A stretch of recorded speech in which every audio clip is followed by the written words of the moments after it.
This is Lauren Bod. I'm here with Normagine Haley and PollyCampbell in the Albert Gore Research Center at Middle Tennessee State University in Murphysboro, Tennessee. It is March 7th, 2012. This interview is for Preserve the Area's Rural Qualities, a nonprofit organization that is interested in preserving the history of Readyville, Tennessee and the Readyville Mill. Do I have your permission to record this interview? Yes. Yes. Thank you. All right, so let's start with you, Normagine. Where are you originally from? I was born in New Hope, Alabama, where my mother and father was on bridge construction. Okay. So how did your family end up in Tennessee? Well, my mother was born at Readyville in 1905. All right. So is your family, besides you being in Alabama, is it a long history of being in Tennessee then? Yes. Or, okay. All right. So, and were you born here in Tennessee, Polly? No, No. I was born, well, in Tennessee, but I was born in Jackson, Okay. Tennessee. Mhm.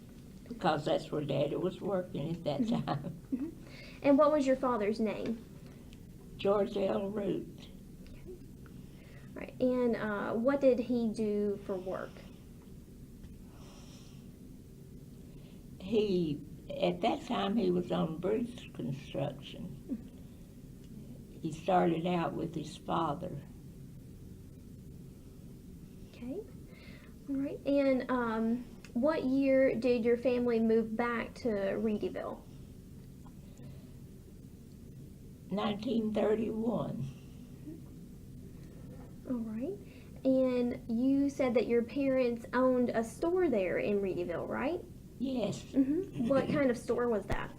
Just a general merchandise store, groceries, feed, anything that people in the country like that would want. Okay. So, what was the name of that store? George Root's General Merchandise Store. Okay. All right. And did he get things from the Readyville Mill? Did the mill Yes, provide flour and yes, things like that? yes. All right. So, for either one of you, what are your earliest memories of the Readyville Mill?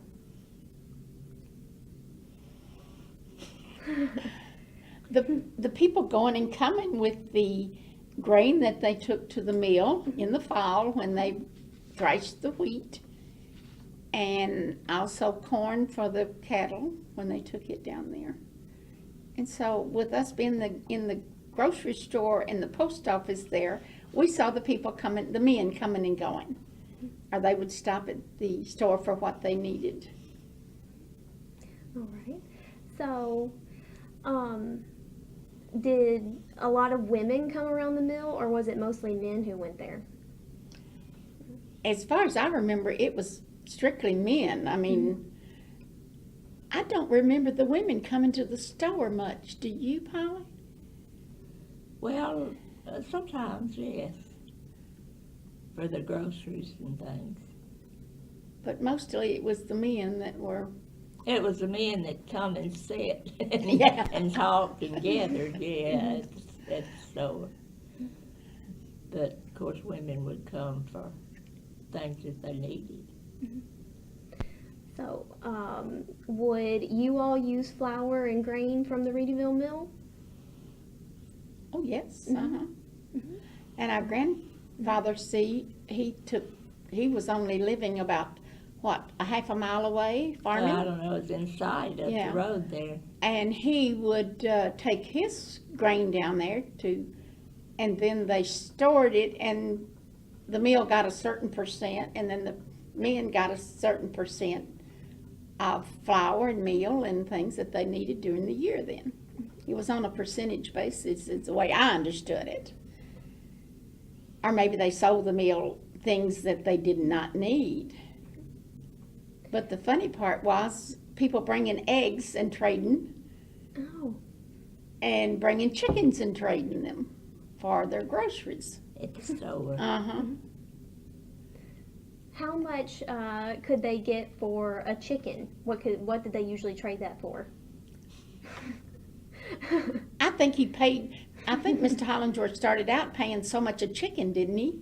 I have no idea about that. I just remember where they kept them. There was a hole in the floor and a pen under the floor that they dropped the chickens in. Yeah.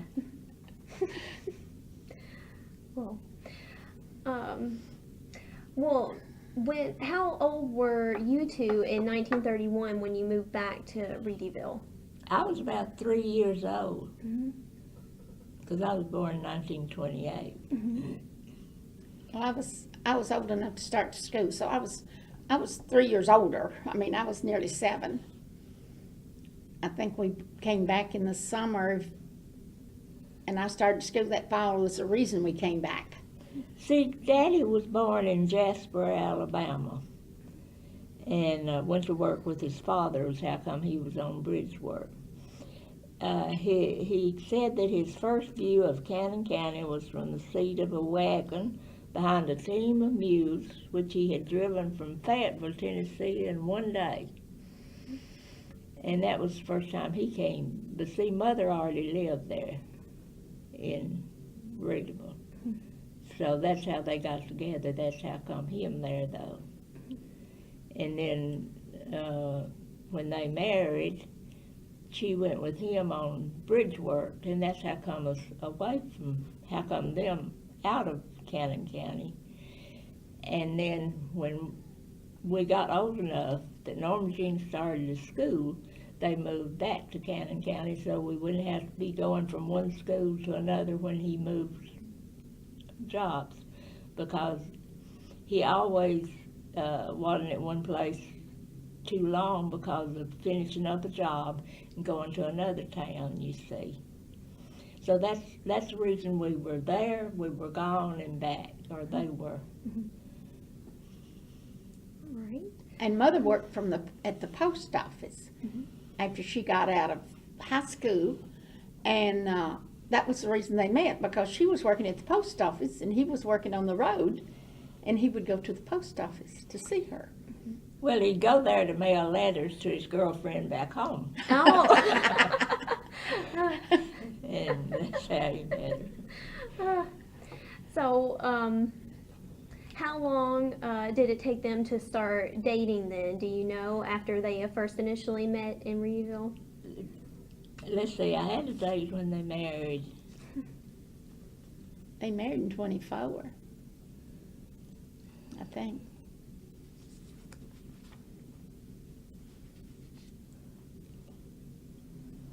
They came back, oh, okay. On May the 3rd, 1924, George and Margaret were married, sitting in the car they'd just bought, and they were in front of the New Hope Church of Christ, and Mr. Dave Holmes married them. Okay. So, was Dave Holmes a pastor in Readyville then? No. Or? He was a commissioner. I don't know what they had something to do with the politics, I guess, of the county or something. I don't know. Probably something like a Justice of the Peace or something. But he's the one that married him. And your mother, you said your mother worked at the post office, right? When did she become the postmaster or postmistress of Readyville? 1937, I believe. See, we came back in 31, and she worked in the post office when we came back, because Mr. Hollingsworth wanted her to come back and work under him. Then he retired, and it was Henry Holmes that was postmaster as Interim Yeah. between Mr. Hollingsworth and Mother. Mr. Holmes acted as Henry Holmes acted as postmaster during that period of time. And then she was appointed, I believe that says in 1937, and stayed there postmaster until she retired in 1960. Oh, wow. So, did she enjoy doing that, I guess? Yes, I yeah. guess so. So, what was your mother like? She was very quiet to be out in public like she was. Very soft until you crossed her. And she could say no real fast. But if she got after us, of course, Dad traveled, so if he was home on the weekend and she got after us about something, he said, "Oh, I did it." You know, that made everybody laugh, and so it was okay. But he went from bridge work then to TVA in 1935, I believe, didn't he? And Retired in 1967 from TVA as an engineer. Was carrying an engineer's card at that time, and I'm sure he didn't even finish high school. I thought he finished 5th grade, but I may be wrong. I don't know.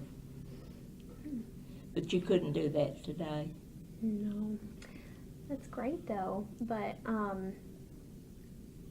so, was your father, was he more outspoken than your mother then? Was he less quiet or anything? So. They were both very easygoing. I thought, I mean, we really never had any problems with them. Yeah. They were ideal parents, let's put it that way. That's what some of our friends thought. Yeah. They could come in, our friends came and visited us a lot in the store because it was different. And we could have one ice cream cone every day, no more. But you'd be amazed at how much ice cream you could pile up on one cone. I remember that very well. Yeah. So, do you remember any of the owners of the mill? Did you ever talk to any of them or anything like that? Mr. Justice is the only one I ever knew. Yeah, see, he was one that was there the time that we were there.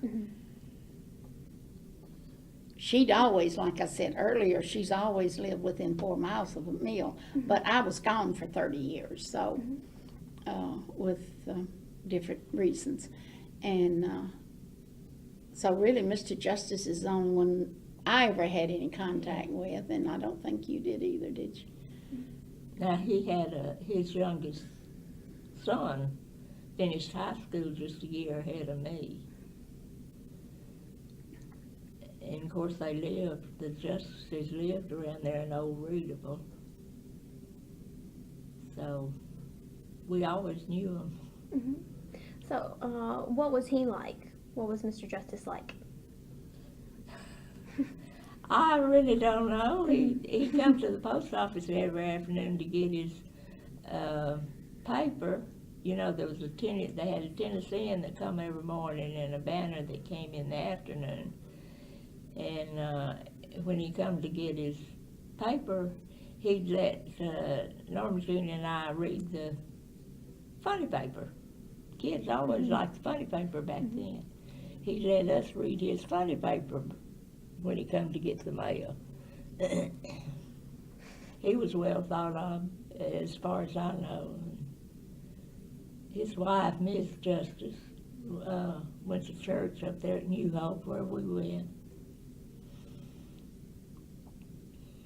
See, the river in Readyville divided the county and also the school. So the ones in Old Readyville went to Kittrell, and on our side went to Woodbury. So it was unusual to be in school with the same ones, you know, there across the river. But once in a while, one of them would go to Woodbury that could, I guess Mr. Justice being across the river is the way Paul went to Woodbury.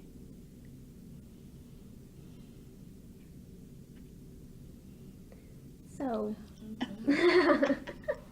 that's okay. Earlier you were showing me some pictures of the dam. Did you two and your friends hang out around the dam and swim or anything like that? Yeah. Every day if we could in the summertime. Yeah. It was a great place for swimming. Mhm. People would have picnics down there. And people from Woodbury came down there to swim. Oh, from all around All there. around, yeah, because there was no swimming pools anywhere. I took a computer literacy class down here at MTSU, I don't know, may have been 4 or 5 years ago.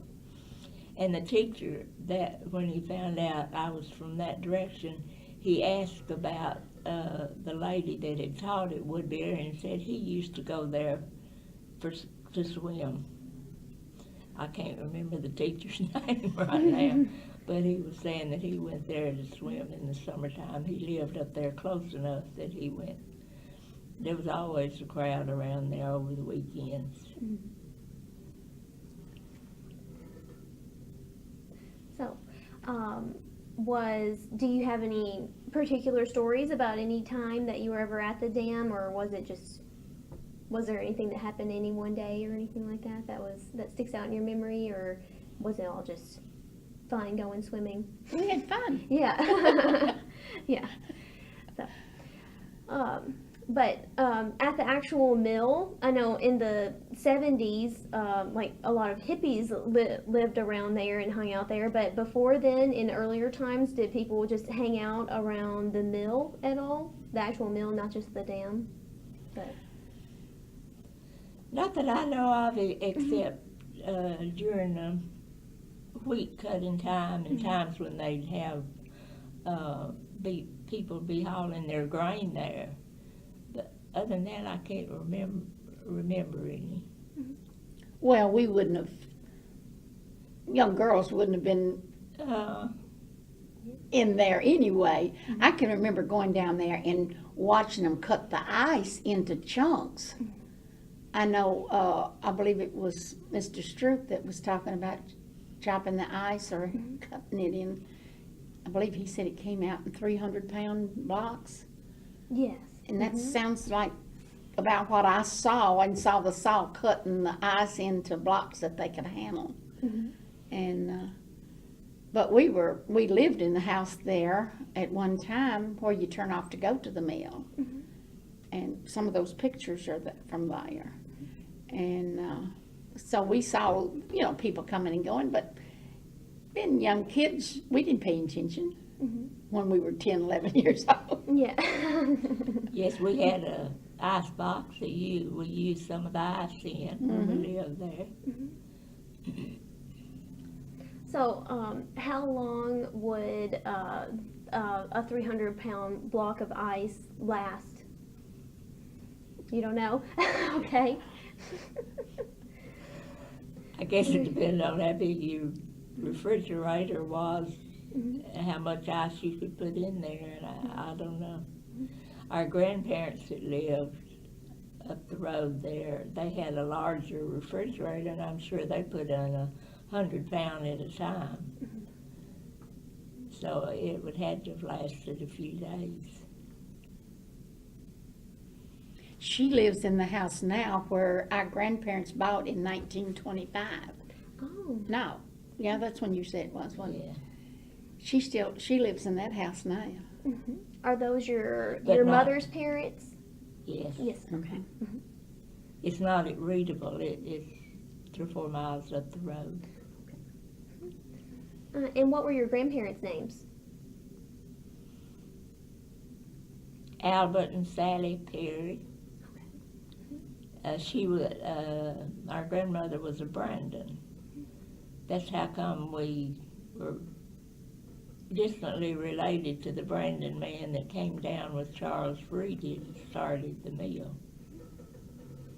It was through our grandmother.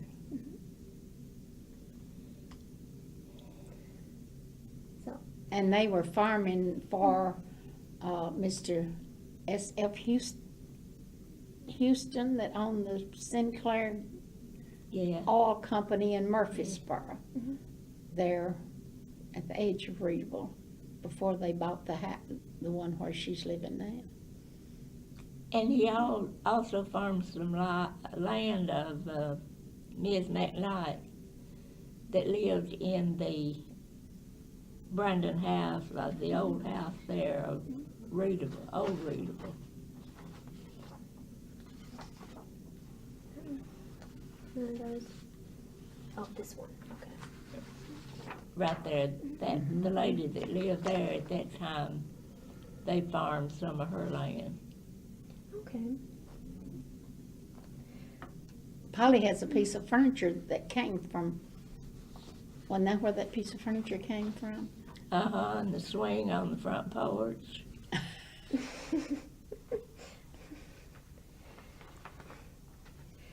So, do you two know Bobby Haze in Readyville? That lives up there now? Yeah. Mhm. Yes. Yes. Uh-huh. Did you all ever live in a house that she had lived in or her family had lived in at one time? Because I thought I saw that somewhere. Or, I don't, Who is that? Bobby Hayes up the creek. I thought she said a she. yeah. Yeah, she's a woman. Yeah, yeah. We're not talking about the same Uh-uh. person then, okay. I'm sorry. I'm sorry. There's a man up the creek from us, Bobby Hayes. Oh, okay. Mhm. Where did she come in? I mean, the Bobby Hayes that you're talking about. In my information on her, it says that she lived behind the mill for a while. I'm not sure how long, but That would have been in that cabin that he moved. I don't know, you know, you can walk around Tally Hill there where a lot of people live, so I don't know. I That don't doesn't know ring a bell. where they're talking about the lived.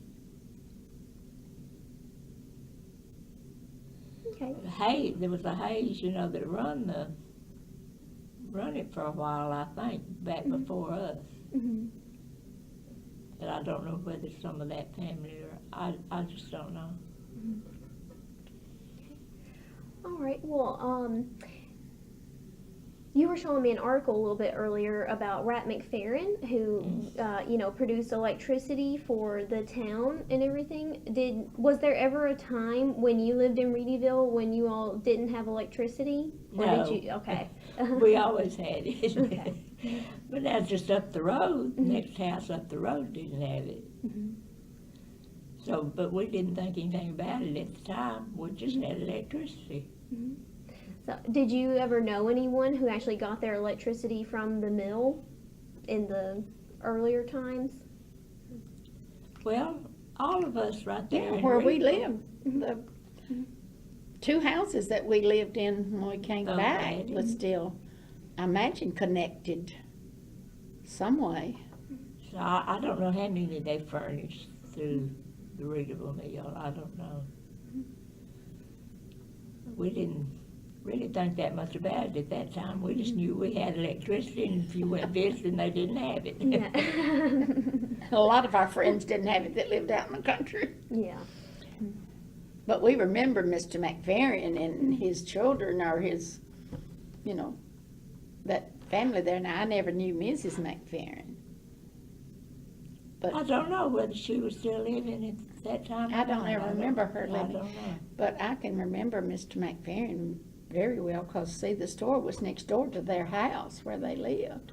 It eventually burned, but Oh, that's the time when it burned, because the store building and the post office was in the yard where the house burned.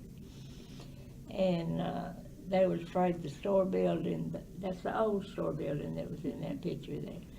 They were afraid that it was going to burn. The post office was in the back of it. And so Mother took the post office books, went across the road and sat in a car till the house burned to be sure that she had the books out of the post office in case the post office burned. And the mill, we were living in the house right in front of the mill when it burned. And the men took buckets out of the store and formed a line and carried water from the race and threw it on the back of the store building to keep it from burning. And they said the store building got so hot that steam would rise from when they throw water on the building, steam would rise from it, but it didn't burn. And we already, at that time, Daddy had already started our house that we moved into down there, that we stayed in so long. And they already had a pump in the well. And so it wasn't completed enough that we were in it. But he took a hose pipe, got on the roof of it, and every time a piece of burning material would land on it from the burning house, he'd put it out with that hose pipe that he had. And that was too, when they started building the house, there was a man came to the post office and said to Mother, "Margaret, are you sure that's where George wants that well dug?" Because he noticed they were digging it in the spot where the house was going to be. And she laughed and told him, yes, that's exactly where George wants that well dug, because it was under the house. But he had it in mind if he ever had trouble and had to pull the pipe, it would go up through the hallway and up to work on the pump if he needed to. So that's how come that he already had water over there. Okay. Well, oh yeah. Are you two the only children of your parents, or do you have other brothers and sisters? Okay, all right. So, have you two always lived close to each other, or was there oh yeah, you said you lived away for 30 years, right? Yeah, Yes. She married and left. Oh, when did you get married? I got married in 1944 when I graduated from high school during World War II. So we lived through all of that, the maneuvers here, and of course we were right there on the main road at the post office when all the maneuvers went through here. Oh wow, what was that like? Oh, that is a whole story in itself. But no, I married. Well, I went to Illinois and married a soldier, and then while he was overseas, then I worked at Seward Air Base, and then we ended up living in Murphysboro, Nashville, and Kansas City. He was raised in Cannon Yeah, County, though. yeah. What was his name? Grady Haley. So he served in World War II then, too? He was in the Air Force and served in Brazil, Recife, Brazil. And and then ended up retiring from Yellow Freight System and dying at 52. So. Oh, I'm sorry. Yeah. But that's just life. Yeah. But like I said, she'd been here. That's the reason she has collected so much of this stuff. And Yes. Now, Normagine was telling me that you only lived away while you were at college, right? That was the only time you lived away. So, you went to UT Knoxville? So, what did you get your degree in? What? What did you get your degree in? What did you major in? Agriculture. Oh, okay. Right. Came back home to farm. Oh, okay. How did that go? You went well. Okay. well, you could tell her about the cattle. Well, we started out with chickens. Well, yeah. There's still a little barn that Daddy built behind Tilford's lumber building that he keeps his lumber in. The side of the brick house there that we lived in. The barn is still there behind that building, because I went a couple of years ago to see it back there. And Daddy built it for Mother had a cow that she milked for us to have milk and butter. We didn't. Normagine and I didn't milk it.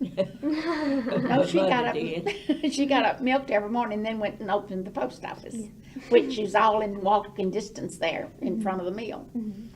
And Daddy thought kids ought to have something to keep them busy, so we got started in the chicken business. We raised chickens, and there's still some of those chicken houses there. And people around there, if they wanted fryers, we'd sell them that way. We had eggs. And from that, we bought a cow. We sold our chickens and bought a cow from our grandfather. And from that, Daddy got into the pole Hereford business. And so we had some cows around. It wasn't many acres. I think there's only about 4 acres there. But we had 2 or 3 cows. And from that, then he really got into the cattle business, and I guess that's how come we left Readyville and moved up on Hollis's Creek, where my grandfather, close to where he lived. Is that considered Woodbury then? Or? Up on Hollis's Creek. Hey, it's between Readyville and Woodbury. Okay. About the same distance. Okay. I've measured it. Okay. But we're on Woodbury route. Oh, okay. But Daddy bought the first and brought into Readyville there, across from the mill, one of the first polled Hereford cattle in Tennessee. His picture was in Kansas City in the polled Hereford headquarters out there, because I went to see it. Wow. So that all started at Readyville. So, what is the significance of that kind of cattle? Or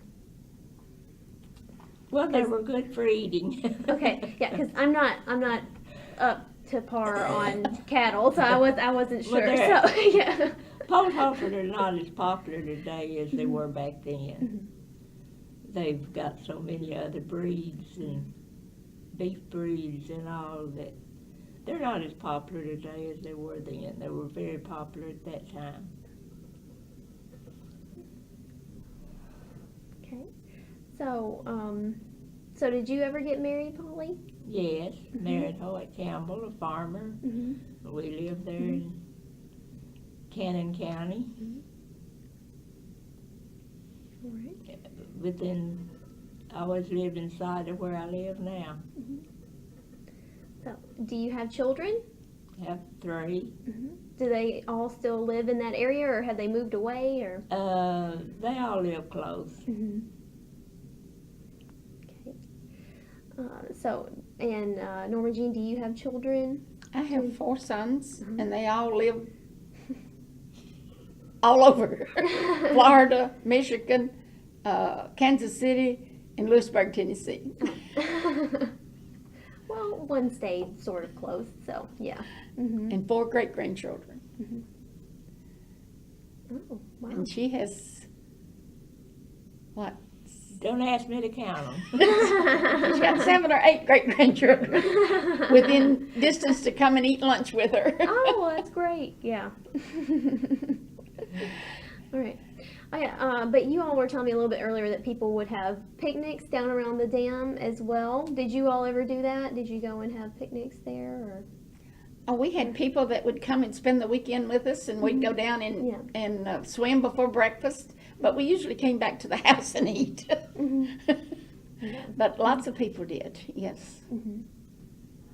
And there were some beautiful rocks, big boulders down there that you could sit on and in the sun. So it was, and Tom now has made it where he's keeping it mowed, keeping it cleaned up and all on that side. Where he's using as a park, and that's where we used to play baseball, wasn't it? Or softball. Close to it, wasn't there? Part of that Fence field. Between that In that and corner. Seemed to me like didn't the men play baseball right there some? Well, during World War II, the women had teams and played softball down there. And so you didn't need bleachers. You could just sit on that bank going up to the road. So it worked out real well, but now it's grown up. Part of it's grown up. Well, Tom has cleaned off the part that he owned there, but where you played ball actually has grown up. We were excited when we first saw Tom and met him down there too. So, are you glad to see the mill restored? And Oh, things yes. Yeah. I don't know how come I was driving through, but we were going through Readyville, and we noticed, and I believe we drove a white truck then, white pickup parked down at the mill, and we decided something was going on, so we just stopped to see what.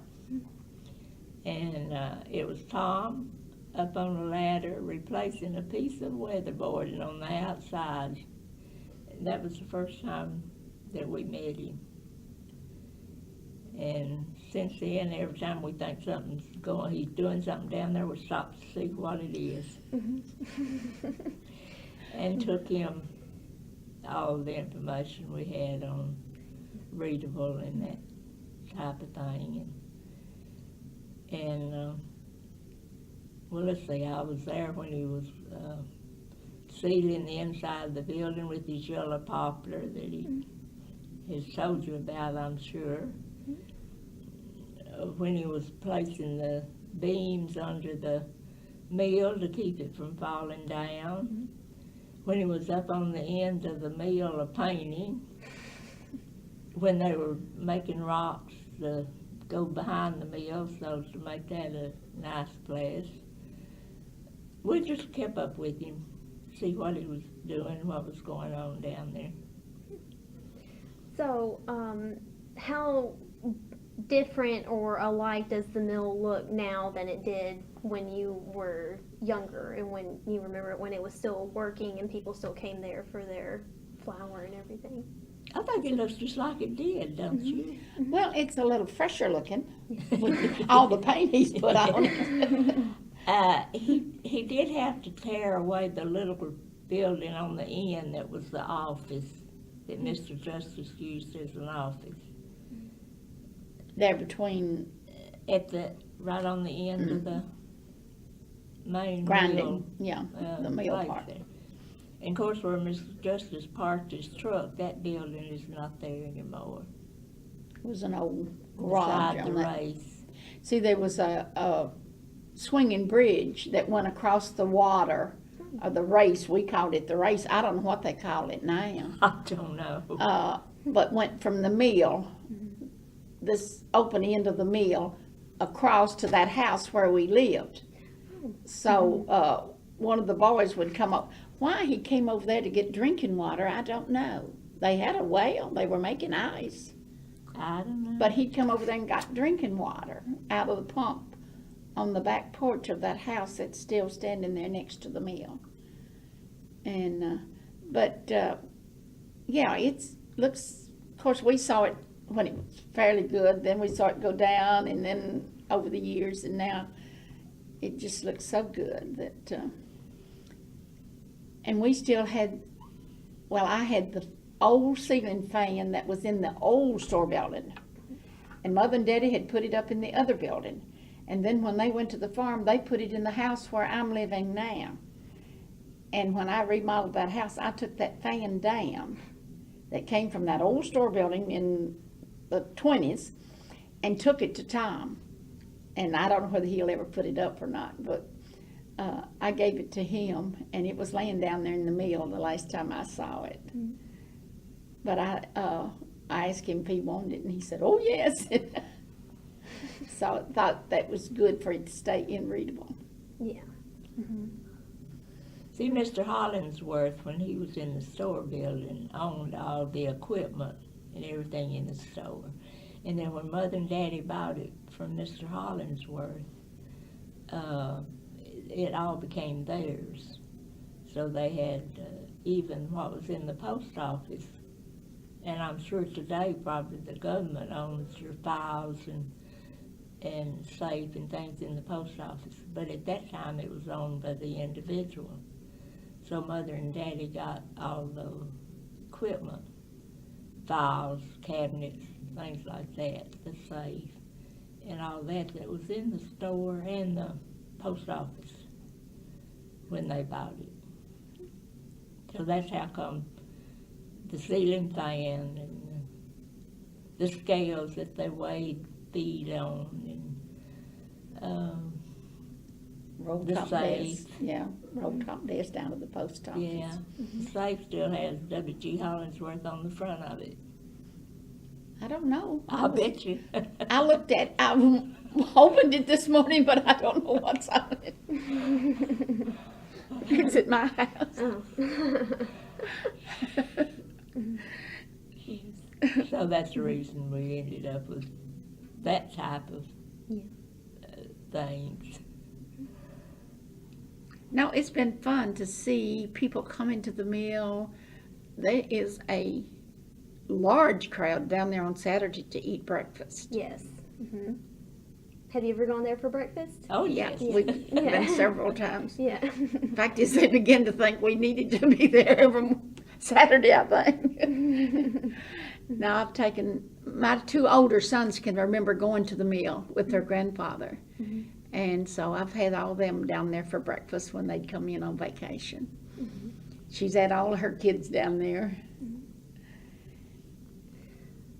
So, what would your father take your sons to the mill for? Would they help him with? Well, they like to see all the machinery when they were little boys. Yeah. Mm-hmm. And they remembered it, and the one that came in from Kansas City, they went all the way to the top of the mill. Oh, wow. I didn't go up there with them, but they did. Mm-hmm. Because there's a stairwell now all the way to the, what would it be, floor, up 4 floors.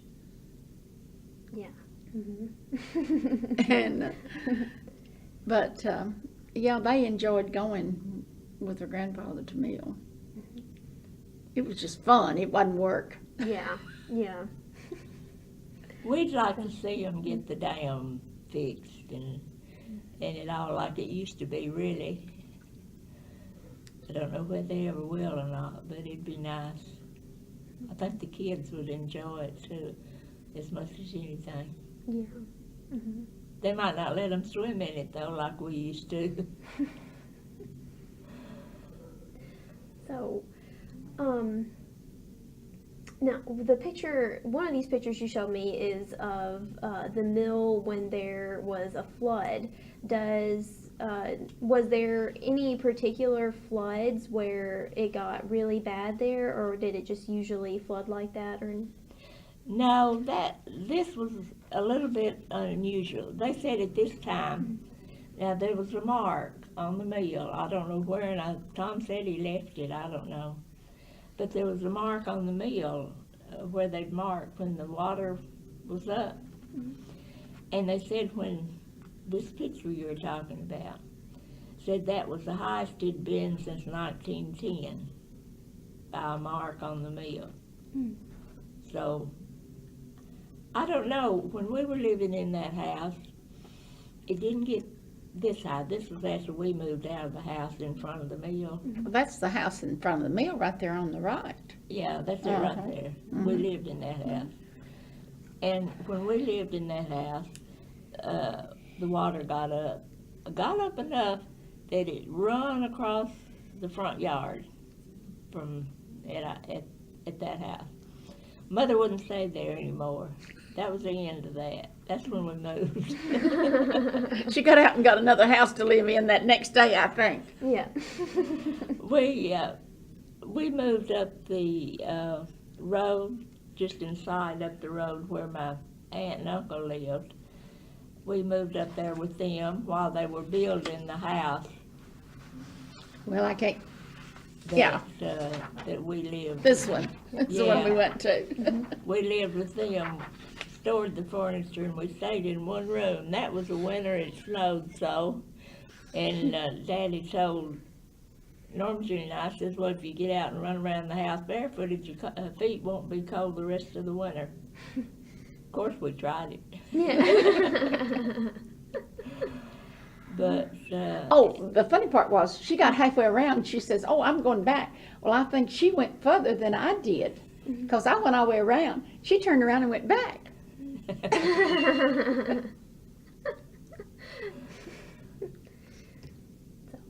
And what year is this photograph of the flood from? Is it? I don't know. I don't have that. I don't know. That's all I had on it, was just pictures of it.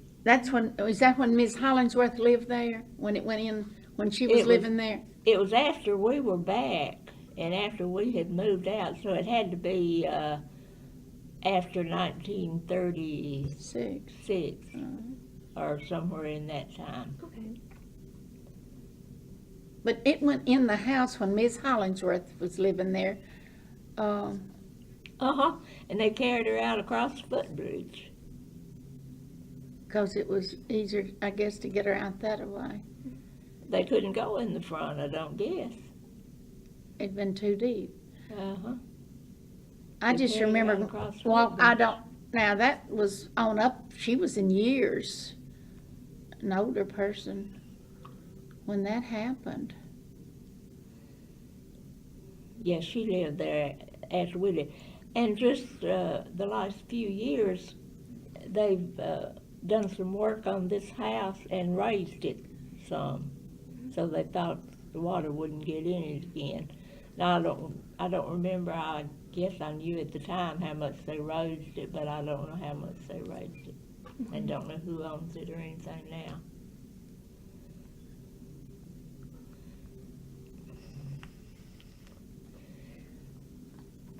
But now, that building right there is the one that's not there anymore. Okay. It was in front of the long building there. And it's not there anymore. That's the one that was backed up to the race? Is that the, Yeah. and Mr. Justice parked his pickup in that one? Okay. Yeah. We've agreed on, over the years, we've agreed, since they've started work on the mill and all, we've agreed real well on our memories. Yeah. We'll say, do you remember so-and-so? And we come near, agreeing on it. Oh, we hadn't told her about them breaking in the store building post office down there. I don't know what year that was. It was before 1935, because the grandfather died in 1935. So it had to be 32, 33. If they got anything out of the post office, I don't remember it. It was cigarettes and my grandfather's hat that he left over there. That's all the That's all I robbers- remember. That's all the robbers stole? Wow. That's all I remember. Kids, they just remember part of it. Yeah. And I guess that was really uncommon, right? For people to just break in and steal things. well, it wasn't as prevalent then Yeah. as it is now. Yeah. Yeah. Yeah. Well, at least it wasn't anything too bad, I guess. No, So, yeah. my grandfather was Yeah. just irate about his Yeah. hat. Yeah. That's how come they knew for sure when they caught the ones that did it, was because he could identify his hat. Oh. So they were caught? Yeah. How many was it? I don't remember. I don't I just remember that he identified his hat, and that's why they knew for sure that they were the ones. Yeah. And Mother identified her writings where she had added up a bill on the back of the carton of cigarettes. Oh, okay. So she could identify, she had very distinct writing. Yes. and working in the post office and like she had. But now it was interesting growing up there where the mill and just being out in the public. It was completely different then to what, if you wanted to go to town, you went out and flagged the bus down to go to town. That went from Knoxville to Nashville. Wow. Yeah, I got on the bus right in front of the house when I got ready to go back to Knoxville, and got off right in front of the house when I come home. Wow. Yeah. And they had, the way they got their mail out there was a mail carrier from Murphysboro drove a car and brought it up at 7 o'clock in the morning and 3 o'clock in the afternoon. Then went on to Woodbury and picked up mail at Woodbury and Readyville and brought it back to Murphysboro. So that's the way they got their mail out there. Miss Overall is the first one I can remember driving the mail car. And then there was Mr. Elliott and Mr. Cates is the first ones I can remember on the 2 routes out of Readyville.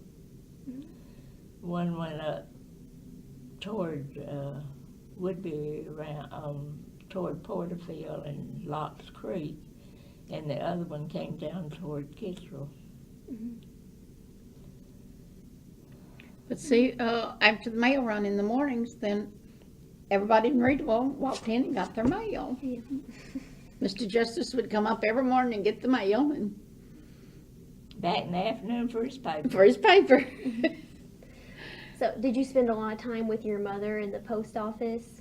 Oh, we weren't allowed in the post office part, but we could, the front part of it, of course, out there. No, she didn't allow us in the working part of the post office. But so she was always handy if we needed her. We always lived right there at it. You'd get up on the fence and holler for her. Yeah, got a hole in my head. Yeah, she fell off the fence one day. Oh, I bet that was painful. But But it's been so much fun, though, to see the mill and get acquainted with Tom and just watch the progress. He's such a nice person. yes. We've enjoyed him. You know, when I stopped at the store the other day, he came out of the gate and was yelling at me as I went in the store. And I didn't stop and talk to him. We were both busy. We didn't tell her about the man that backed up to the race one night, thought he was at a hotel in Murphysboro. Oh. That's when we lived down there in the house in front of the mill.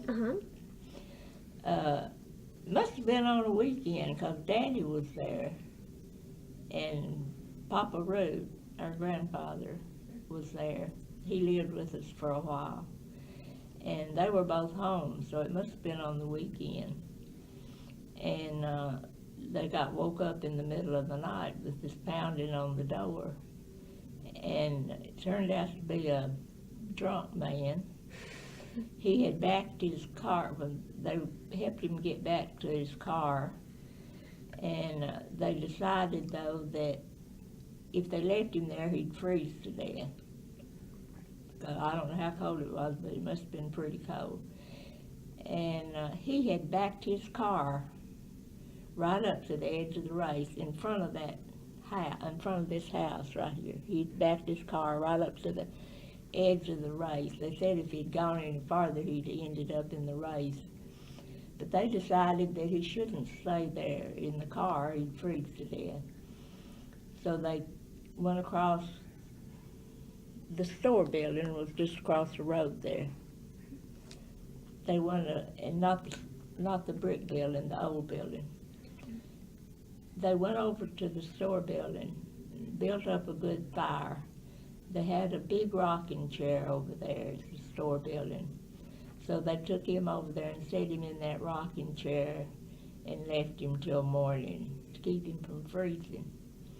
So the next morning when I don't guess he knew where he was. When he woke up, I don't remember. But when they talked to him to find out what was going on, he thought he was at the hotel in Murphysboro. That's where he thought he stopped at. Wow. And so they took care of him till morning till they could get him woke up to know where he was and everything.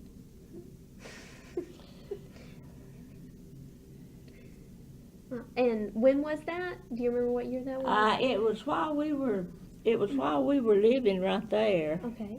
So it had to be from between 1931 and 1936. Mm-hmm. Had to be right in there somewhere. I'd say it's 1934. Probably because I was about 10 years old when we were living there. Yeah. well, we first lived in the other house first, and I don't know for how long. Why did we move? Was it Mr. Hollingsworth's house burned? I don't And they remember wanted that house, and then the other house was available, and he moved us over there. Must have been. But I don't remember his house burning, but I know it did. Yeah, it was a nice house, because I remembered playing up there later, and it had a little bitty tile where the bathroom had that tile on it, so it had to be a good house at that back then. And Yeah, he owned both of those houses, the one in front of the mill and the one we first moved back into. He owned both of them at that time. Now, I don't know how come or anything. well, let's see, he married a Haze, didn't he? Yeah, I guess he did.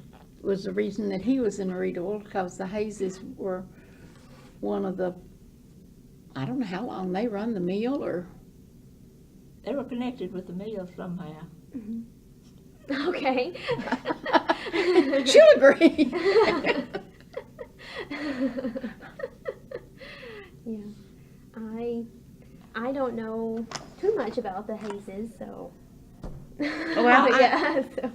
I just know they were involved with Readyville. I mean, Yeah. because we always called that house the Haze House.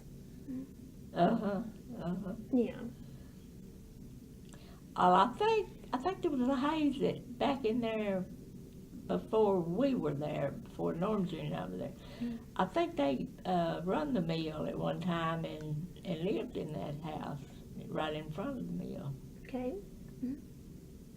I think you'll find that in some of this history on Readyville somewhere. Yeah. Mm-hmm. And Ms.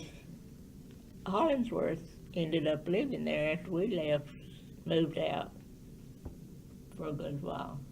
Till it flooded and ruined everything she had. Well, till she left Readyville, I guess, and went to Woodbury.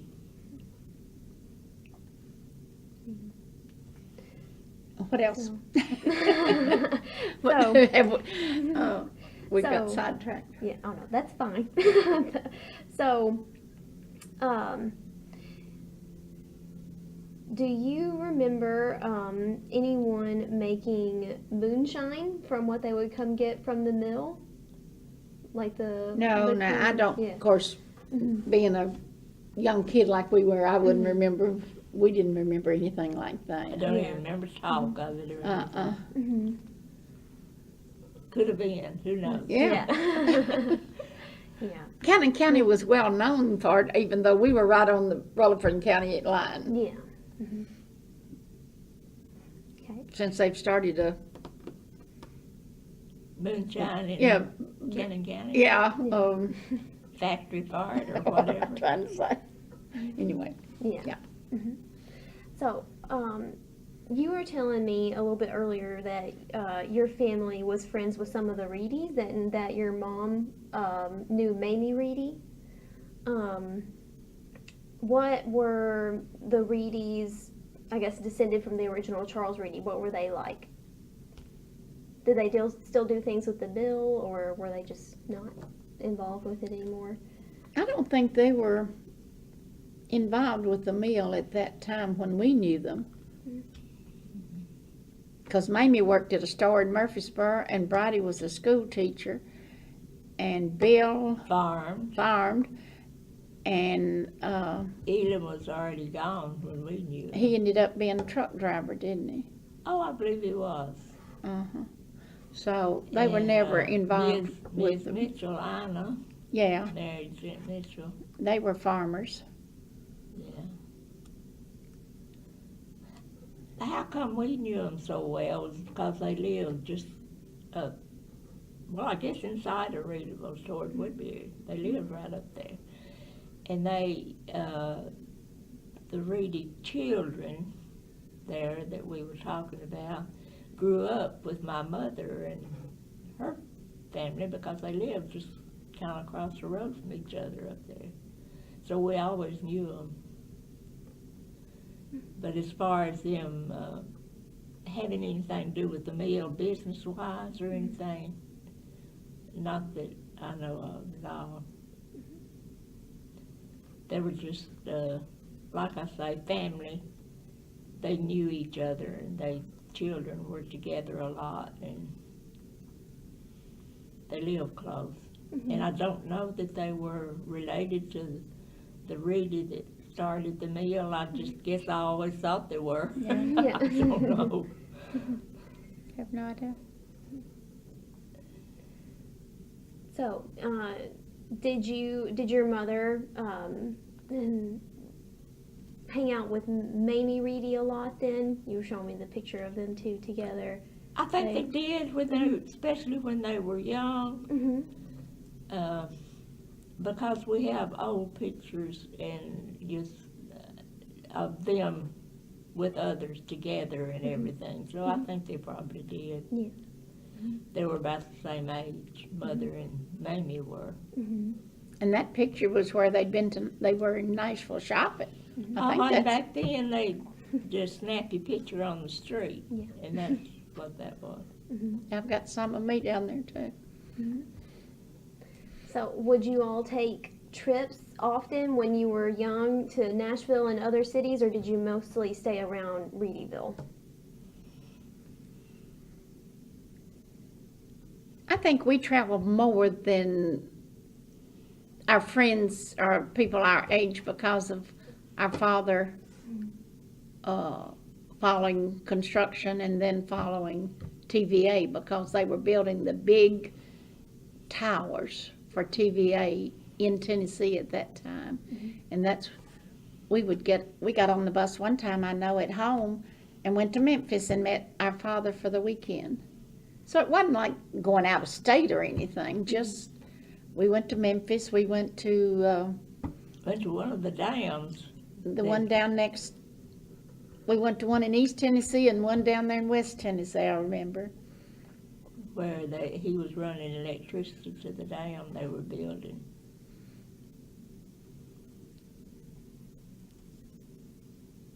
And we'd get to go have lunch where all the workers, they'd have a dining room for the workers and all, and we'd go eat lunch with them.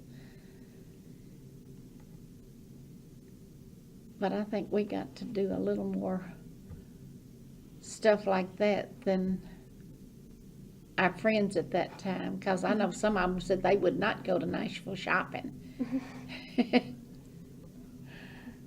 Well, I don't know whether I would today or not get on the bus and go. Normagine and I'd get on the bus and go to Nashville. Yeah. And at that time, the bus station was, what, 1 block away from Church Street? Yeah, Fifth and Church, wasn't it?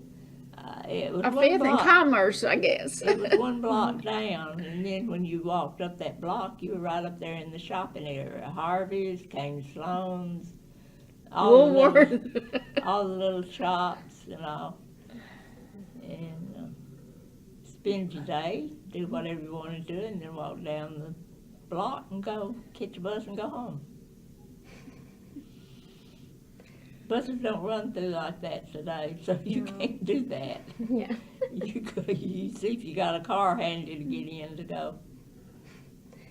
So, what kind of businesses would you shop at in Readyville besides your father's general store? Like what? Yeah, what?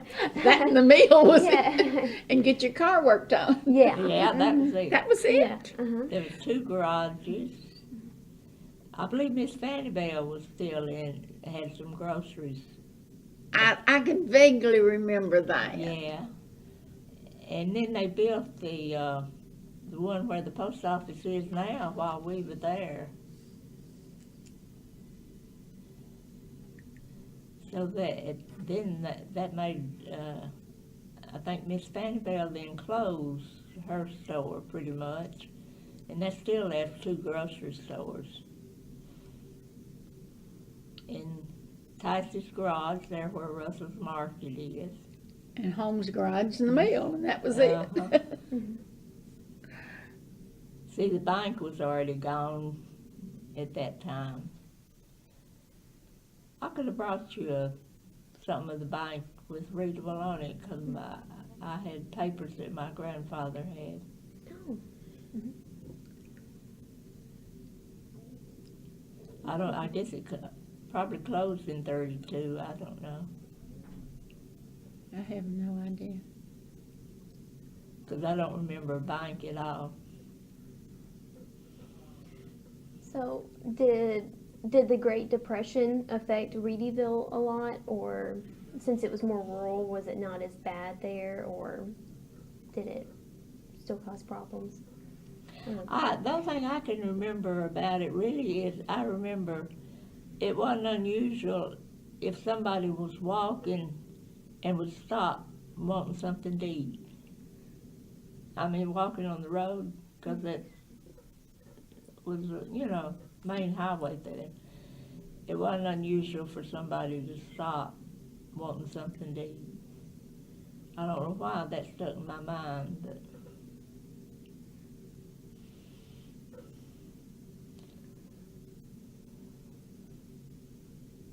do you remember anything particularly about that, Normagine? About No, because I think we were more fortunate than most people. Mm-hmm. Mother and Because- Daddy always had work. I can remember him maybe being home a short time, which we always liked to have him home, but it wasn't often that he was off from work and at home. So, and then Mother always worked.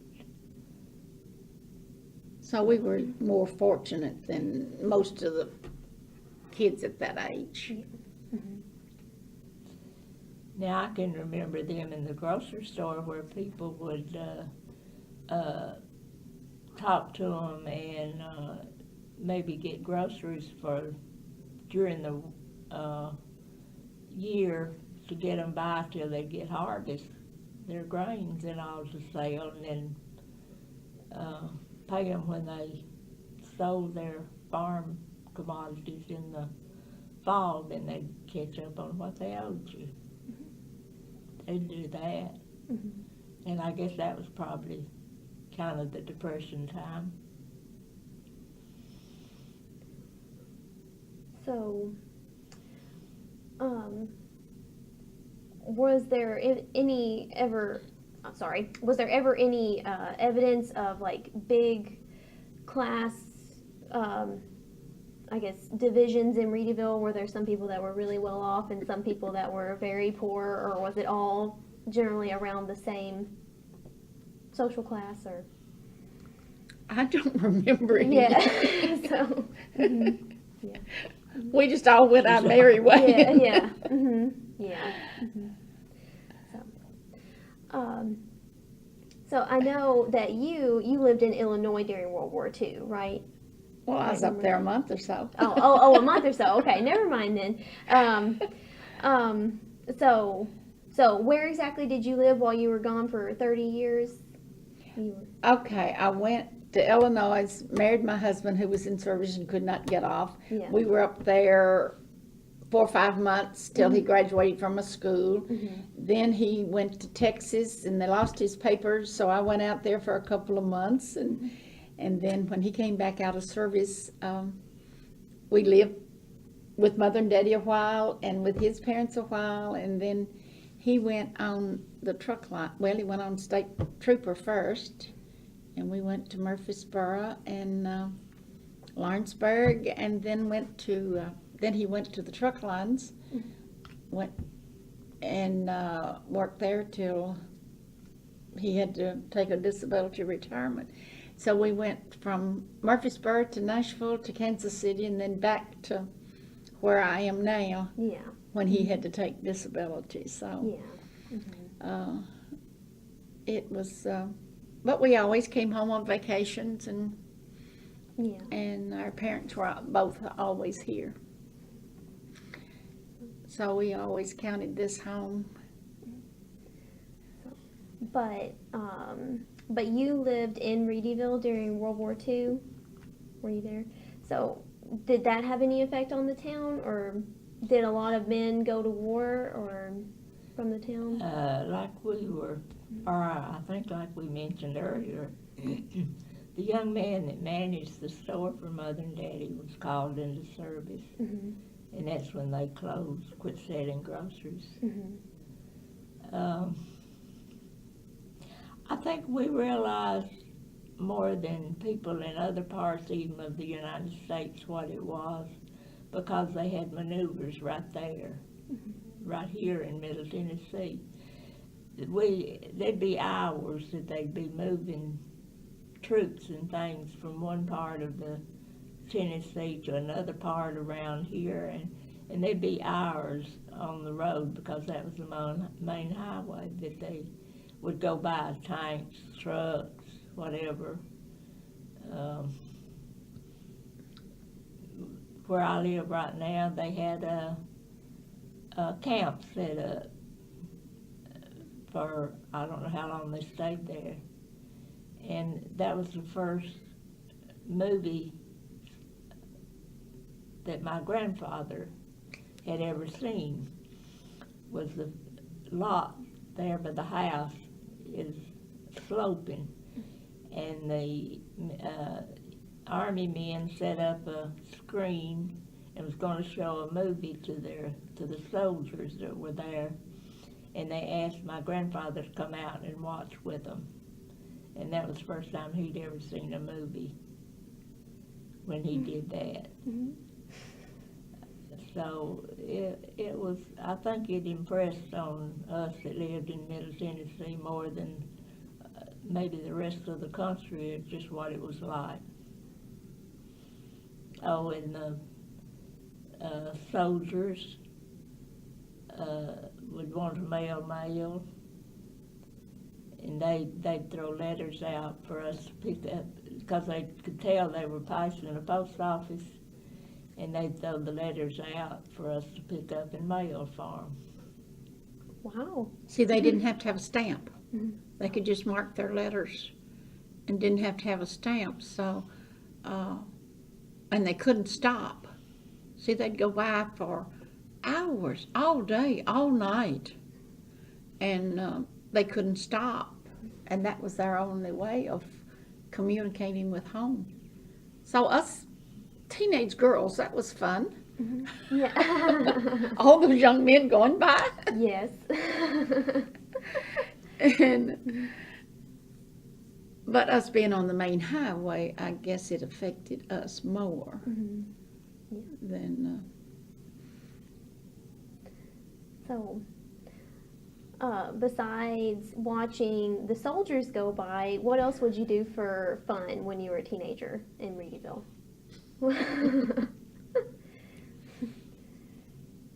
There wasn't much to do. Yeah. Well, they had movies. Oh yeah, we could go to Woodbury. Theater in Woodbury. So we could go to the movie, go swimming, go to ball games. You had your basketball, Football, high baseball. school and all was just as important to you back then as now. So you had your ball games to go to. The 4th of July picnic at the Readyville School, and I mean, it was something. Everybody went. So there'd be a crowd there. They played ball. And I don't know what all they had at the picnic, but they had concession stands. They have the prettiest baby and all that sort of stuff going on. There was always a crowd there. Everybody always went to the Readyville 4th of July picnic. I don't know how many years it went on. I think it ended, what, World War II? I don't know. Or before that? I have no idea.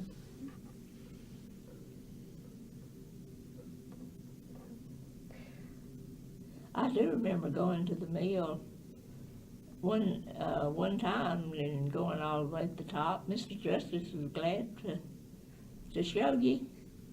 I remember going down there and going all the way to the top of the mill. Wow. Are you afraid of heights? Well, not inside like that. Yeah. Outside, Yeah. yes. Yeah. I wouldn't have been up on the ladder painting like I found Tom. Yeah. Before that at all. Yeah. So, did you get to see all the machinery and things like that inside of the mill, and and how it was working and that sort of thing? Mm-hmm. Watch him catch the flour down there that you wanted to take home with you. Mm-hmm. So, what did you think of the mill then? Were you a teenager then when you went through, or? Probably not. Mm-hmm. I was close, somewhere along there. Mm-hmm. I don't remember. I just remember going through. Yeah. And then somewhere along the way where he'd always get a handful of flour and say, see what you can smell, or smell of this, and throw it in your face. Oh my gosh. I don't remember where he did that at. But you didn't think anything about the meal. It was just there. It was important to everybody, I'm sure. But you really didn't think too much about it because you always lived there inside of it. So, what kind of things would you and your mother or whoever else in your family, what kind of things would you make with the flour and the cornmeal that you would get from there? What would we? Yeah. What kind of food would you make with it? Oh, she always made biscuit and cornbread. Mm-hmm. Rolls. Dumplings. No, dumplings. It makes better cornbread than what you buy at the store. Yeah, we like it today better. Well, even when I was in Kansas City, I had Mother and Daddy pick up meal and bring to me when they were coming out there. Oh. Mm-hmm. They always brought meal to me.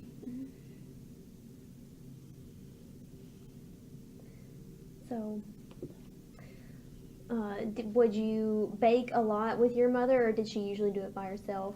Or? She always had somebody cooking for us. Oh, okay. Except on weekends. Okay, Yeah, she okay. cooked on She cooked on weekends. weekends. Yeah. Okay. We always had a big breakfast on Sunday morning. Okay.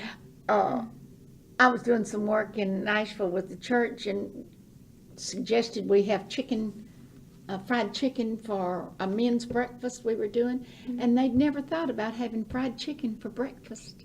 Oh. And I said, that's what we had on weekends, was fried chicken. And gravy and hot biscuits and scrambled eggs. But that man, he says, well, I never thought about using fried chicken for breakfast.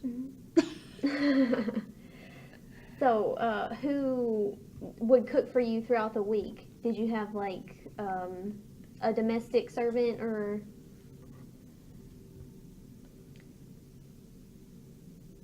Well, it was different people over the years. Oh, okay. Yeah. She always had somebody at the house with us. Okay. And so he would have, up until World War II, and then everything kind of went to pot. But, I mean, everybody had other things they had to do, and you had to do for yourself. But she always had either a member of the family or somebody there at the house.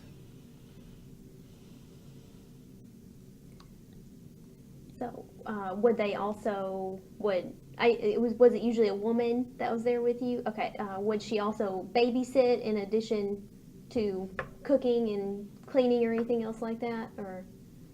Yeah, but we Yeah. were too old for Oh, okay. babysitting. Oh, okay, all right, okay. we were close enough. Of course, she was always just across the street or Yeah. next door. Yeah, So, but yeah, it was doing the household. yeah, chores and things like that while she was gone. Mm-hmm. So, did you always get along with the people who would come? As far as I know, I don't Okay. remember Oh, yeah. ever having any problems at all. Mm-hmm. Were the women who worked for you, were they usually African American, or were they? Boy? Mostly at that time that did the household work. I remember Letha, and some of them, Brown, I can't remember her last name, and all that. And when one we of the were aunts, younger, one of the aunts came, stayed. but, yeah, we had a couple of African Americans I remember that we just thought the world of. Oh, yeah. If you want to know where something was, that's who you asked. Yeah. They live close there. Oh, okay. Mm-hmm. Yeah, they were all close enough just to either stay with us or walk Yeah. to work. Oh, yeah. Everybody was just walking then. Do you remember their names? The ones who worked for you? Lanny Taylor is the one I really remember. Yeah, that was. Lizzie Weatherly. They're the two that stayed later Yeah, and stayed the most. yeah. Of course, there's still a Taylor family that lives there. Jerry Wayne, this lady's grandson, I believe he is. He finished high school with one of my children, Okay. so he still lives there. So, were there a lot of African Americans there, or was their community really small? It was small. Mm-hmm. I don't know how many.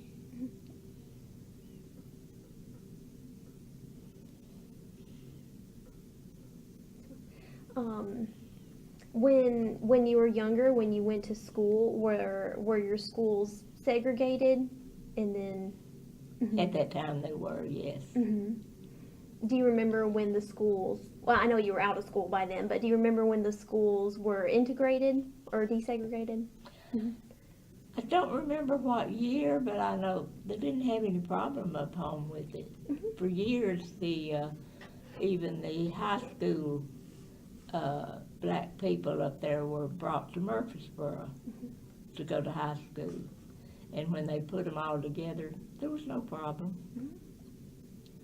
If they've ever had a problem about that, I don't think so. Because they've always been well thought of in the communities up that way. Yeah. I think I was already in Kansas City when that happened. I can't remember what year, because I know it wasn't while I was in school. It may have been while my children were in school, probably, that they all went to high school together up there. I don't know whether they started high school and grammar school all together at that same period of time or not. I just don't remember. But there was no problem about it. Yeah. So, did any African Americans work at the mill? I'm sure they did probably, Yeah. but I don't know. wouldn't We have were been- not actually at the mill Yeah. that much. We were just in hollering distance. Okay. It was yeah. there. Yeah. We were just always around, but not there. Mm-hmm. Yeah. So, in addition to, swimming and hanging around the dam and things like that, were there ever anything like dances or anything like that at the mill or any kind of gatherings? No. Not that I know of. Mm-hmm. Mm-hmm. But the 4th of July celebration, you said that was at the school in Readyville? Mm-hmm. Up the road. Mm-hmm. Well, but that Readyville School at that time is 3 miles up toward Woodbury, Mm-hmm. wasn't it? Yes, now when Mother went to school, Readyville School, it was down there closer to Readyville. Mm-hmm. Then they built a new school up where Normagine and I went while Mother was still in school, because she said that while they were fixing the new school ready to move into and moving the school and everything, that her brother drove a wagon and carried their high school children, especially, I don't know about the little children, but carried the high school children to Woodbury to school during that period of time. I don't know how long they had to go to Woodbury, but they rode in a wagon and went to Woodbury to school. The Readyville School that I knew, though, only went through the 8th grade. Yeah. So I always remember them going to Woodbury to high school. But the picture that Mother has, It was a big group. and it has the little children and you have your high school children and all together. So they had a high school at Readyville at that time. Had one at Readyville for that part of the county and one at Woodbury for the other part of the county. And I'm sure Auburntown probably has always had one over the hill there. I'm not sure. But they did have one at Readyville and one at Woodbury. So, did your mother graduate from high school? No. What year did she stop? Like I what? have no idea. Or what year in her education did she stop? I have no okay, idea. okay, you don't know. Okay. But it was before she finished, because she said they changed teachers and she wasn't learning anything, so she quit. Okay.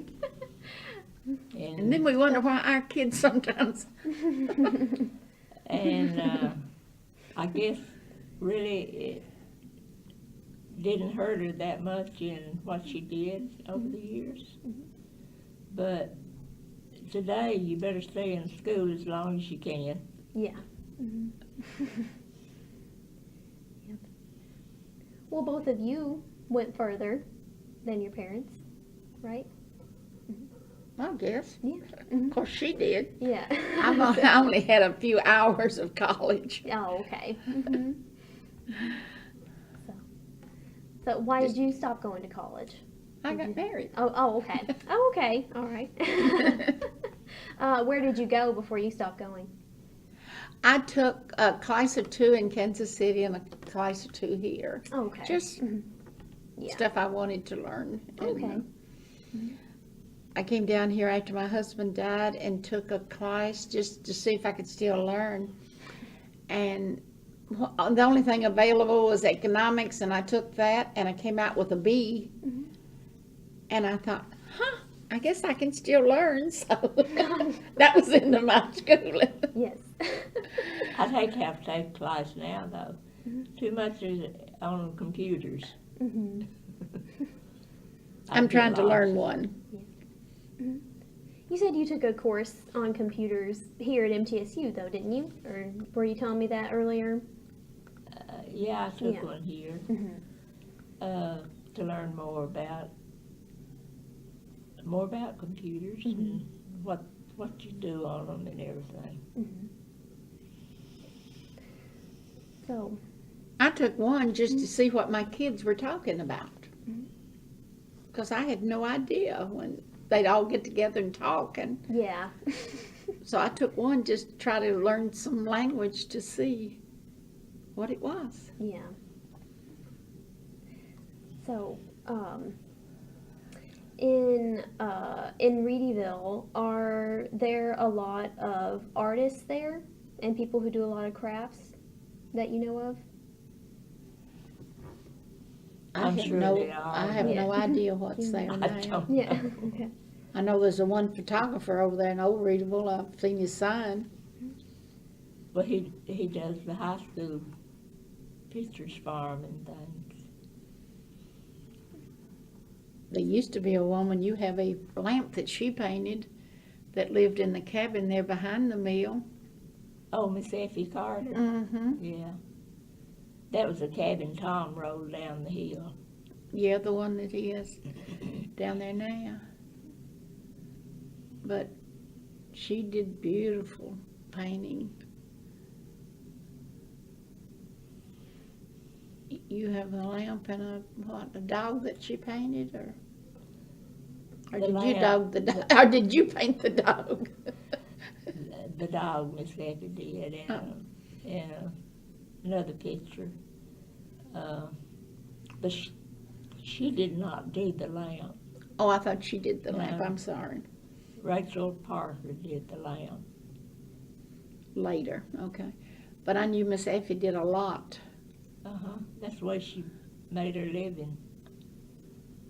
It was by painting. And I'm sure there's people around there close that do a lot of things. There was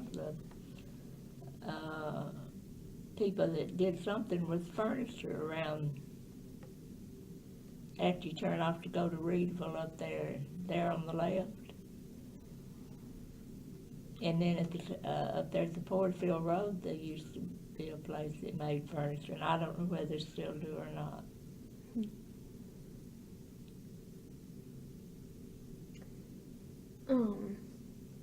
Have you ever heard anything about people who do basket weaving or anything like that? People that do what? Basket weaving? Oh, Mhm. no, Not in Readyville. no. Now, up in part of the county, yes. Yeah. On my mail route, there was a lot. Yeah. Also chairs and baskets and all. Mhm. But now, I don't know of any in Readyville. I don't either.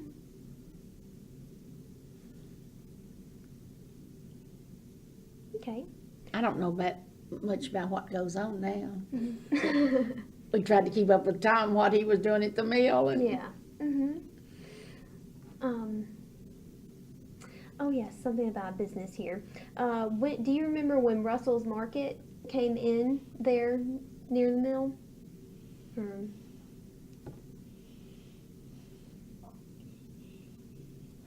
I don't, they were around here, between where you turn off to go to Readyville and the Readyville Mill at one time. Mhm. In that building that's used for something else now. upholstery now.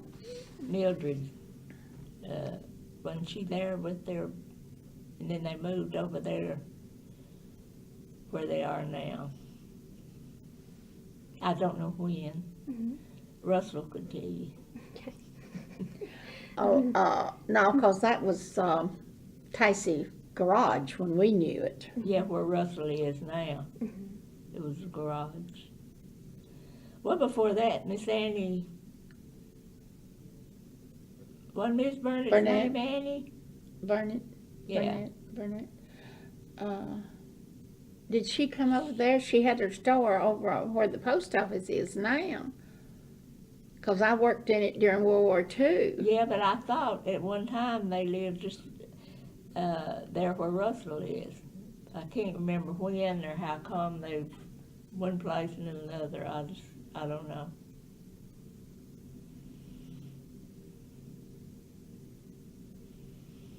Now her daughter's still living, Joanne.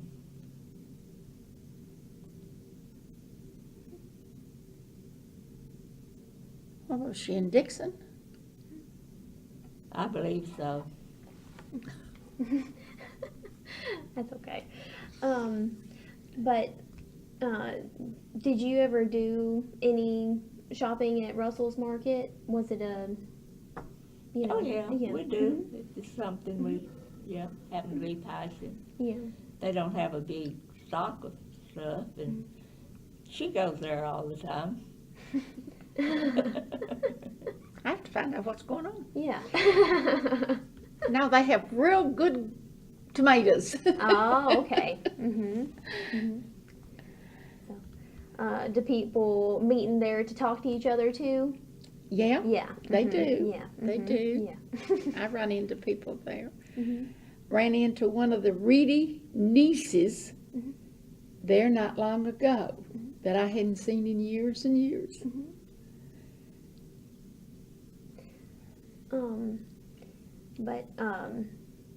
I know another big company, or not really a company, a store that sort of helped the mill a little was Tilford's Lumber. But you said that Tilford's, when they moved in, what did you say, they tore down another house, or they put their, They,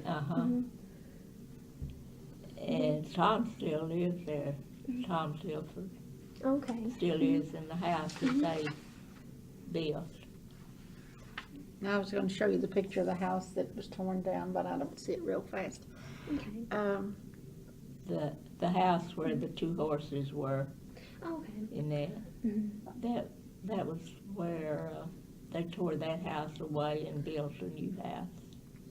When Mr. and Miss Tilford come, that was Tom. That would have been Tom Tilford's mother and daddy, because I believe Tom was in service about that time.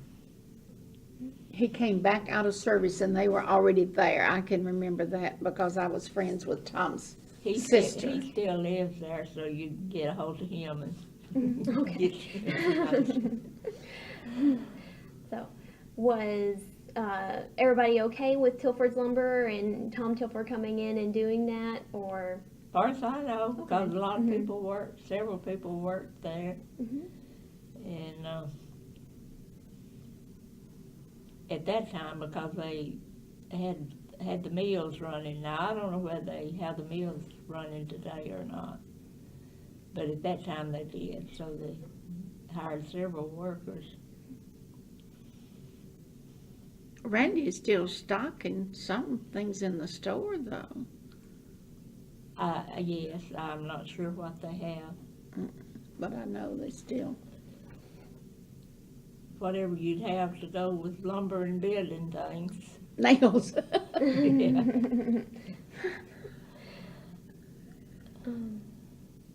Right. So, you all kind of grew up farming in a certain kind of way, with cattle and chickens and things like that. Did you or your family, before you got married or anything, did you ever grow crops or anything like that? Yes, after Daddy bought the Reed place up there. He grew wheat, corn. A lot of it was to feed animals. He had beef cattle. And I'm sure some of it was probably hauled to the mill, the wheat.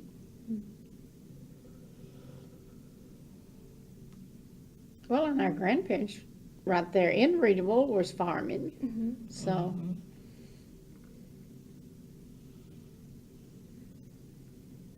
Did they use the mill too? Did your grandparents farm wheat and things like that? Okay. Did you ever hear any stories, I don't know, passed down in your family? I'm not sure exactly how far back in Readyville history your family goes, of the Civil War and how the mill was burned down during the Civil War and things like that? No? I don't know anything. No stories that I know of. Because it was already built back, you see. Yeah. So I don't know. Okay. So, did you farm after you got married? Did you grow any crops like that after you got married? Yes. Yes. Corn, mostly corn. I can't remember how it growing wheat. Daddy grew wheat, because he had a thrashing machine. Of course, back to begin with, they didn't have thrashing machines that went around. They had one stationary that the man would move from farm to farm and put their grain through to thrash it. So, but then in later years you had the thrashing machines that you used yourself in the field. So we had the combine that took care of the thrashing of the grain. So I can remember Daddy having that. So we've always been connected with farming. Mm-hmm. So how much land did your father own when he farmed? You don't know?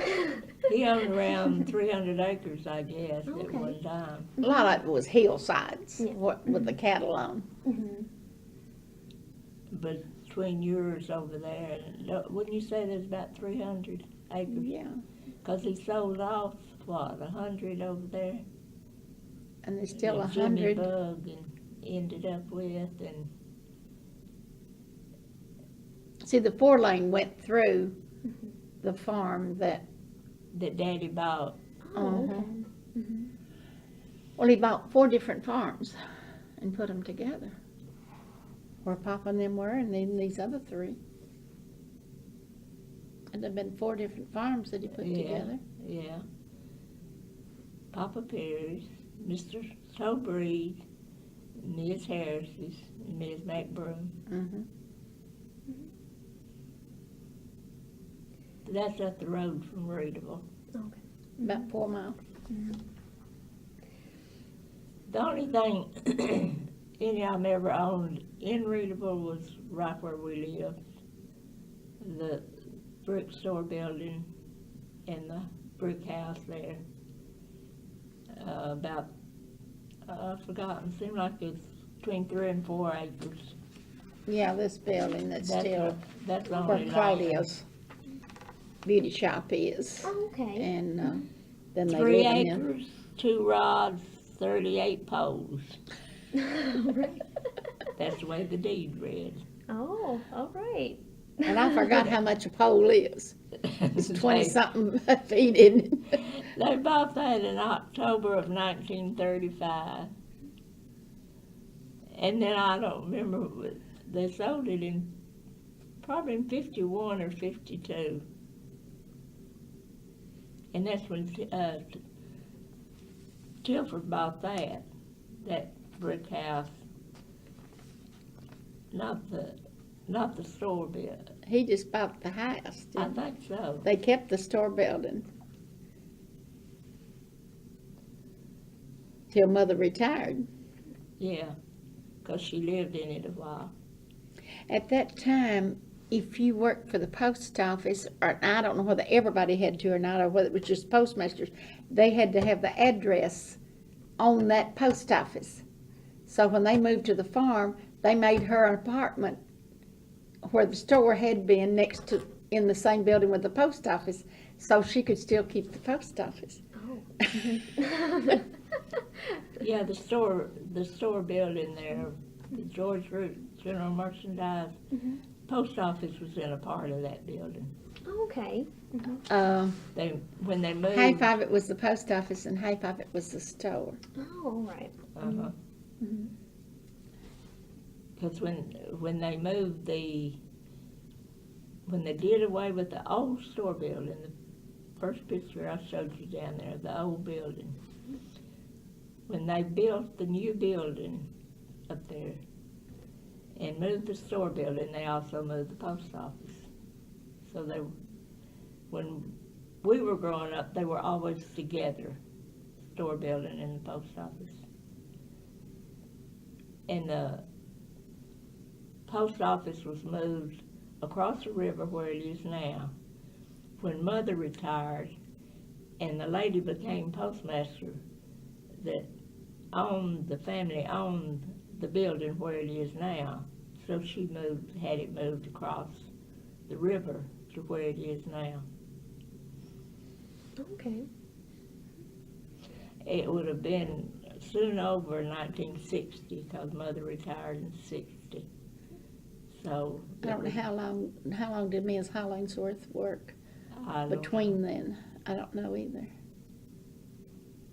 But it would have been a few years after that it was moved from the east side of the river to the west side of the river, over there in the other building, where it is today. Yeah. And it's hard for her to visualize because I said, probably should have met you there. And then that way we could say that and this and this. Yeah. Pointed at what we were talking about.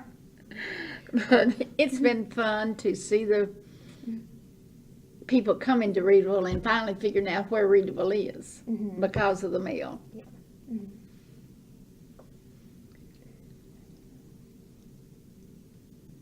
So, have you ever been to weddings at the mill or seen any of the weddings that go on at the mill? No, I know they do have them, but I have not. And I think they had one funeral down there. Really? Wow. When A was memorial that? service. No, a memorial Okay. memorial service. I'm sorry. When was that?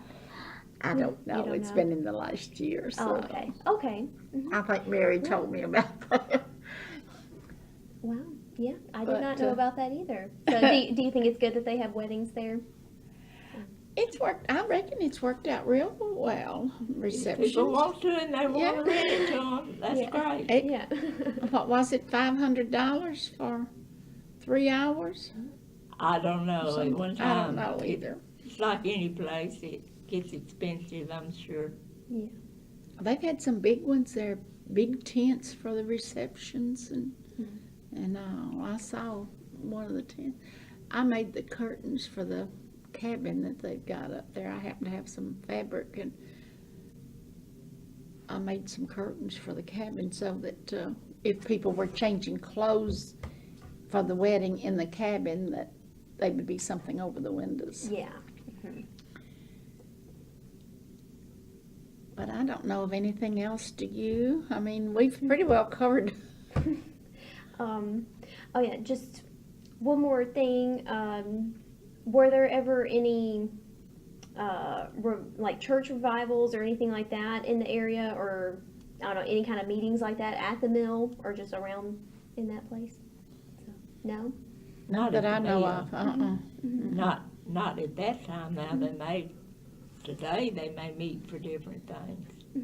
No, not at the mill. It was strictly granary and flour and meal and Ice. stuff like that. The buildings at that time would not have been suitable for gatherings because they were used for storage of the grain that they bought or that people brought there that they used then for flour and all. You would not have had a building suitable. Tom has made that suitable for such use, and it's great. We're so glad he did. Yeah. We're very excited about it. Yes. Or were. Yeah, we bothered him a lot. Yeah. I'm sure he doesn't mind. So. He didn't seem to. Yeah. Okay. At least he always smiled. Yes. Yes. All right. Well, if you're ready to end, is there anything else that you can think of right now that you want to add on, or anything that you didn't think of before? Or? I was trying to think. Yeah. I think we pretty well covered it from one end to the other. Okay. All right. Well. If anybody think later, if you know anybody that thinks of anything they think we might know, just call and let us know. We'll be glad to tell them if we know. Okay. All right. I think we pretty well told her everything we know. Okay. All right. Well, I just have one more question then. Do you consent to donate this interview to the public domain so that we can share it with others? Sure, that's Yes. the purpose of it. Yes. Okay. And Well, we hope we can share anything else that you get on Readable. okay. All right. Well, thank you so much. Thank you for meeting with me today. It's been really good. So.